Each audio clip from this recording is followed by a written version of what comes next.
స్థానిక సంస్థల ఎన్నికల రిజర్వేషన్స్ రాష్ట్ర ప్రభుత్వం ప్రకటించడం జరిగింది.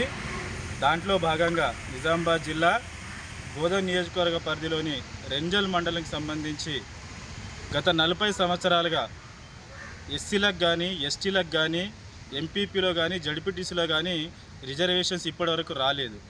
దాన్ని మేము దళిత గిరిజన బహుజన సంఘాలుగా తీవ్రంగా వ్యతిరేకిస్తూ నేడు రెంజల్ మండలానికి ఒకసారి పునఃపరిశీలించి రెంజల్ మండలానికి ఈసారి ఏదైతే జనరల్ కేటాయించారో దాన్ని రద్దు చేసి ఎస్సీకి కానీ ఎస్టీకి కానీ అక్కడ అవకాశం కల్పించాలి, ఎంపీపీ జడ్పీటీసీలో ఎస్సీకి కానీ ఎస్టీకి కానీ అవకాశం కల్పించాలని చెప్పేసి నేడు సబ్ కలెక్టర్ గారికి మెమోరాండం ఇవ్వడం జరిగింది.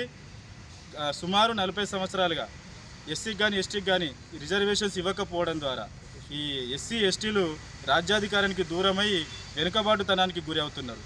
కాబట్టి దయచేసి అధికారులు ఈసారి పునఃసమీక్షించి మరి ఎక్కడన్నా లోటుపాటు జరిగిందా, పొరపాటు జరిగిందా ఒక్కసారి సమీక్షించుకొని తప్పకుండా ఈసారి ఎస్సీకి కానీ ఎస్టీకి కానీ రెంజల్ మండలంలో అవకాశం కల్పించాలని చెప్పేసి మేము గిరిజన విద్యార్థి సంఘం తరపున కావచ్చు, ఇటు బీసీ విద్యార్థి సంఘం తరపున కావచ్చు, బీఎస్పీ పార్టీ తరపున కావచ్చు, ఎస్సీ ఎస్టీ పరిరక్షణ తరపున మేము ఇలా డిమాండ్ చేస్తున్నాం.